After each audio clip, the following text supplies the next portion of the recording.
Ánh nắng ban mai trải dài khắp mặt đất, một ngày mới lại bắt đầu. Sakine xách một chiếc nồi, chuẩn bị làm bữa sáng. Hôm nay, Sakine dự định ra bờ sông để giặt những tấm thảm, nhân tiện, cô cũng muốn thử vận may bên sông, xem có thể bắt được vài con cá để cải thiện bữa ăn hay không. Có một điều khá thú vị, hôm qua, hai mẹ con đã cùng nhau săn phẳng lại khoảng sân trước cửa. Sự cải thiện nhỏ này cũng mang lại cho họ thêm chút thuận tiện. Roya cầm theo tấm lót đến dưới bóng cây chờ mẹ chuẩn bị bữa sáng.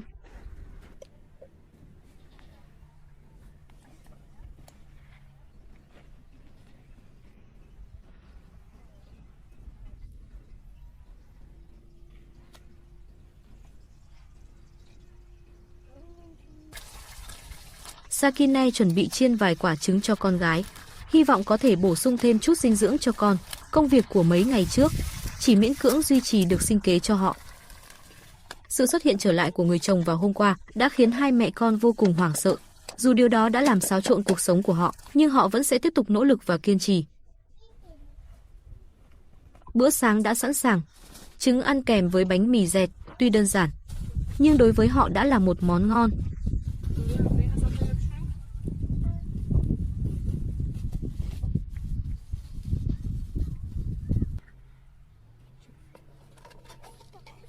Nhiệm vụ hôm nay khá nặng nhọc. Họ cần nạp thêm năng lượng cần thiết để duy trì các hoạt động trong ngày.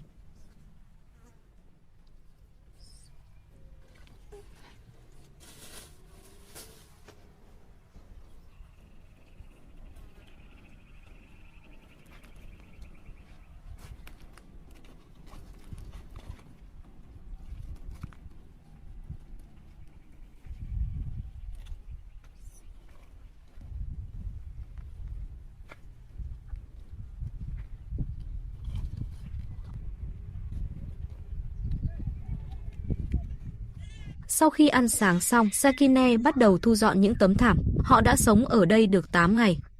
Trong khoảng thời gian đó, chúng không thể tránh khỏi việc bám đầy bụi bẩn. Những tấm thảm này chính là giường ngủ của họ. Dù cuộc sống nơi đây khó khăn, thiếu thốn nguồn nước, nhưng họ vẫn thường xuyên ra sông giặt giũ để giữ gìn vệ sinh. Tiếng khóc của cô con gái nhỏ vang lên. Em bé cần sự quan tâm và chăm sóc của mẹ.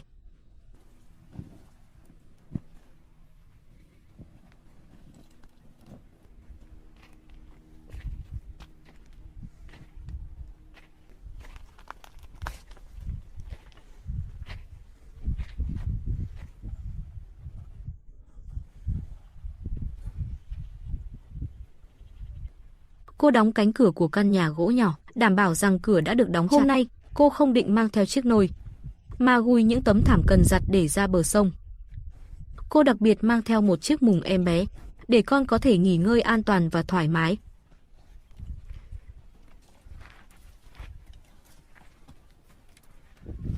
Ba mẹ con lại cùng nhau lên đường, tiến về phía bờ sông. Đường núi gập ghềnh, Roya đã đi mỏi chân, mẹ dừng lại, cõng Roya trên lưng và tiếp tục đi. Cô oằn mình gánh vác sức nặng, mỗi lần ra sông đều là một chặng đường đầy gian nan.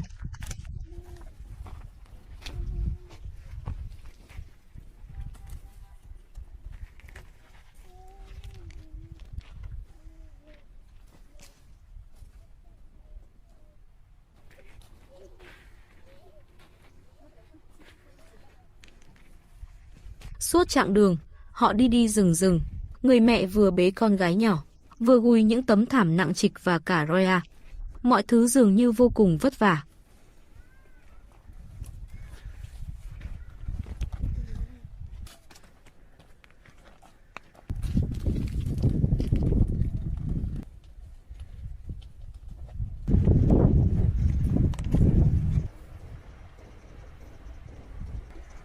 Sau một quãng đường xuống núi dài đằng đẵng, cuối cùng họ cũng đã đến được bờ sông.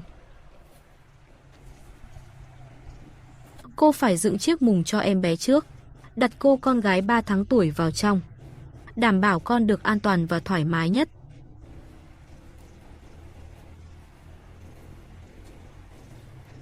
Nơi họ đang ở nằm gần sông Karan của Iran. Sông Karan là con sông dài nhất Iran. Với chiều dài khoảng 950 km, nó bắt nguồn từ Iran, từ dãy núi Zagros ở phía tây nam, chảy qua các tỉnh Kurdistan và Khuzestan. Con sông này hợp lưu với sông Karan. Sakineh lấy lưới cá ra, chuẩn bị giăng lưới bắt cá. Lần trước, họ đã bắt được 3 con cá, nhưng đã ăn hết từ lâu. Lần này có bắt được cá hay không hoàn toàn phụ thuộc vào may mắn. Cô cố định tấm lưới và chuẩn bị bắt đầu công việc hôm nay.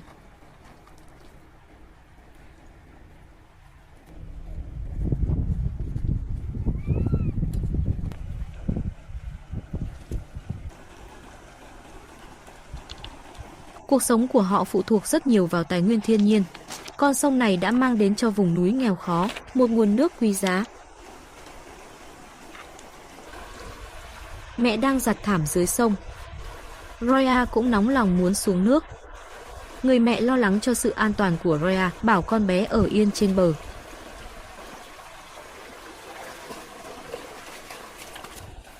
Để có thể nhanh chóng và giặt sạch những tấm thảm bám đầy bụi bẩn này một cách hiệu quả, họ dùng phương pháp truyền thống là dẫm chân để có thể giặt sạch một cách hiệu quả.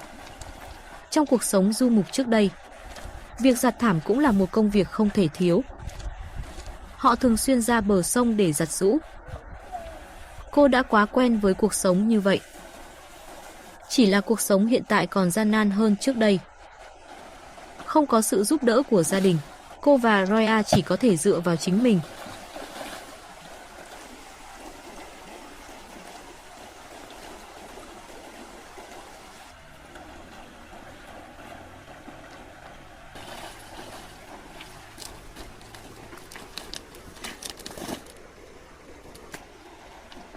Sau khi giặt xong, cô trải chúng ra trên những tảng đá để phơi khô. Bây giờ, cô phải đi kiểm tra lưới cá của mình, hy vọng sẽ có thu hoạch. Dòng sông chảy xiết. Roya cũng muốn xuống nước để giúp mẹ, nhưng điều đó thực sự quá nguy hiểm. Khi cô kéo lưới vào, cô phát hiện có thu hoạch, tuy số lượng không nhiều. Nhưng đối với họ, đây là một bữa tối quý giá, là một thành quả có được thật không dễ dàng. Họ đang nỗ lực để sống sót, mỗi một thu hoạch nhỏ nhoi đều khiến họ thêm biết ơn và kiên định.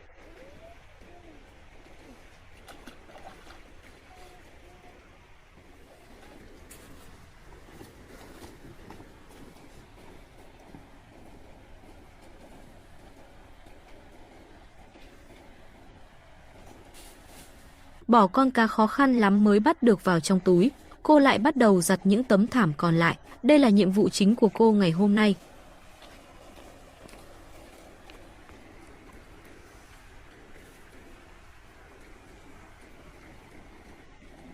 Mẹ dặn Roya trông chừng em gái, nhưng Roya lại bỏ ngoài tai lời mẹ dặn. Cô bé háo hức muốn được nghịch nước, thỏa sức cảm nhận sự mát mẻ.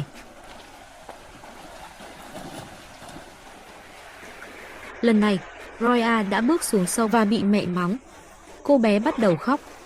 Đối với Sakineh, Roya là tất cả của cô, là sinh mệnh của cô. Cô không thể để Roya gặp bất kỳ nguy hiểm nào. Dù Roya vào những lúc quan trọng sẽ tỏ ra rất hiểu chuyện, giữ vững nguyên tắc, nhưng suy cho cùng cô bé vẫn là một đứa trẻ tràn đầy sự tò mò và năng lượng vô tận. Sự nghịch ngợm này khiến mẹ lo lắng. Nhưng đó là bản tính của trẻ con, cũng là một phần của sự trưởng thành khỏe mạnh.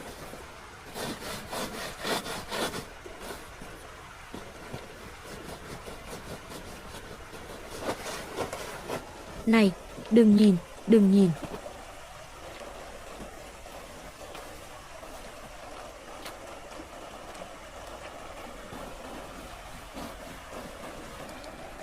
Roya giúp mẹ giặt thảm. Đối với cô bé, đây không phải là một công việc nặng nhọc, mà là một trò chơi thú vị. Sinh ra trong cuộc sống du mục, Roya đã từ nhỏ được tiếp xúc và thấm nhuần lối sống này. Trong môi trường đặc biệt này, cô bé luôn tràn đầy hứng thú với mỗi khoảnh khắc của cuộc sống.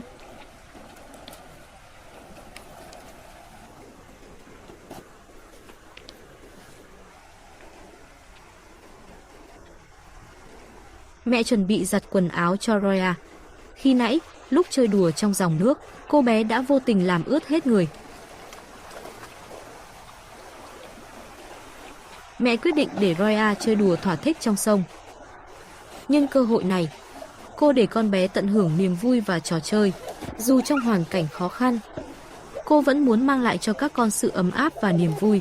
Đó chính là trách nhiệm và sứ mệnh của một người mẹ.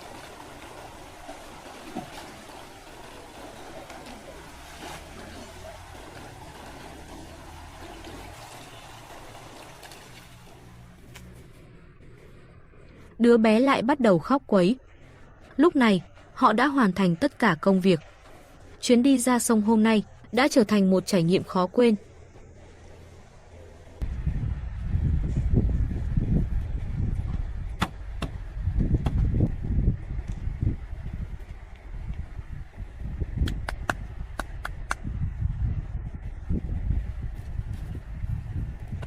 Họ bắt đầu thu dọn đồ đạc, chuẩn bị quay trở về căn nhà gỗ nhỏ. Thành quả của ngày hôm nay không chỉ là những tấm thảm sạch sẽ, mà còn là thu hoạch về vật chất và sự nuôi dưỡng hy vọng.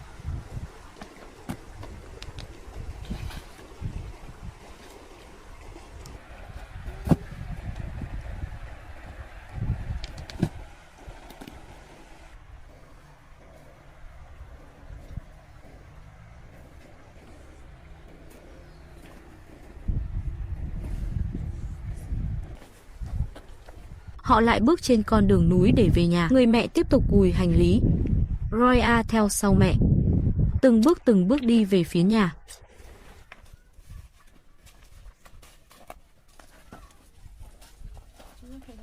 Roya lại không đi nổi nữa. Đôi chân nhỏ của cô bé đã cảm thấy mệt mỏi rã rời. Mẹ lại cõng Roya trên lưng và tiếp tục đi. Những con đường núi này tuy khó đi, nhưng tình yêu của mẹ và sự kiên cường là động lực để họ bước tiếp.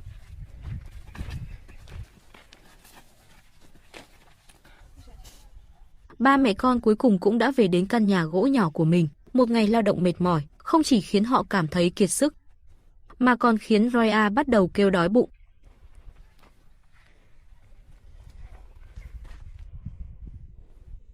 Mẹ chuẩn bị lấy con cá vừa bắt được để nấu cho Roya một bữa trưa. Buổi sáng, họ chỉ ăn một vài món đơn giản. Sau một buổi hoạt động vất vả ở bờ sông, cái bụng đã đói từ lâu.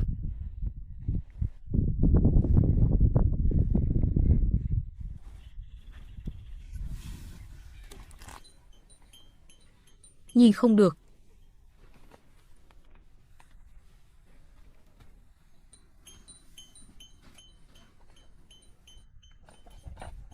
À.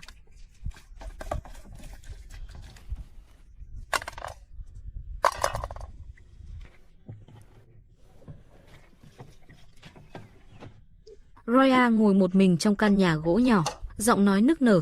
Cô bé cảm thấy đói. Cảnh tượng này thật đau lòng. Cô bé đang ở độ tuổi phát triển, càng cần được cung cấp đủ dinh dưỡng. Tuy nhiên, họ vẫn đang nỗ lực để sinh tồn, cùng nhau đối mặt với những khó khăn của cuộc sống.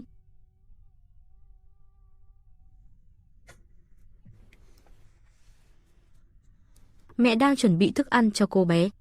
Roya đã không thể chờ đợi thêm được nữa. Cơn đói đối với một đứa trẻ nhỏ tuổi thực sự quá khó để chịu đựng.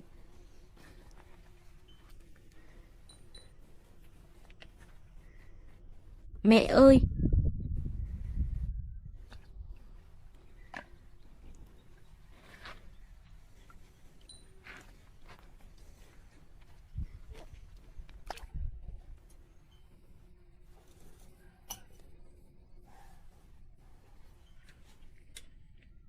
Roya nóng lòng mong chờ đĩa cá thơm ngon có thể được nấu xong sớm hơn. Khi nguyên liệu được cho vào chảo, Roya sẽ sớm được ăn để lấp đầy chiếc bụng đói.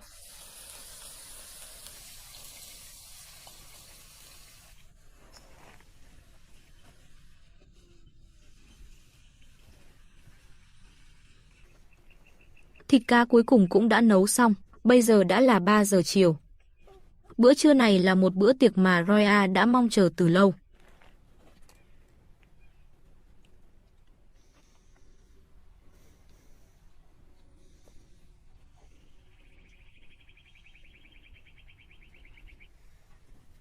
Sau khi ăn trưa xong, Sakine mới bắt đầu phơi những tấm thảm đã giặt sạch. Cuộc sống ở vùng núi này thật gian nan. Cuộc sống hàng ngày của người mẹ cũng tràn đầy lao động vất vả. Dù cô không có khả năng cung cấp cho các con những điều kiện tốt hơn, nhưng cô sẵn sàng vì tương lai của các con mà hy sinh tất cả.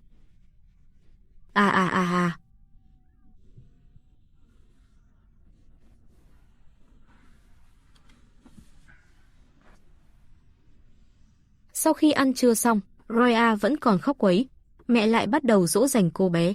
Cô dùng cách này để tạo thành một chiếc nôi đưa.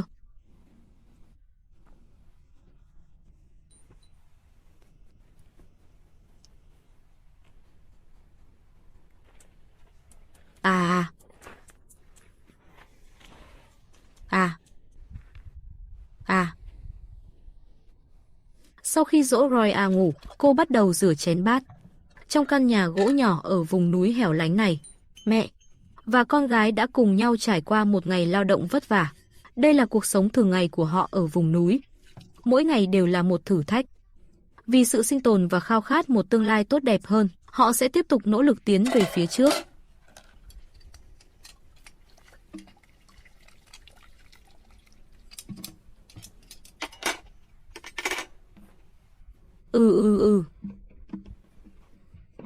Cảm ơn các bạn đã xem hết video. Nếu thấy hay hãy like, subscribe kênh để mình có động lực ra thêm nhiều video hơn nữa nhé.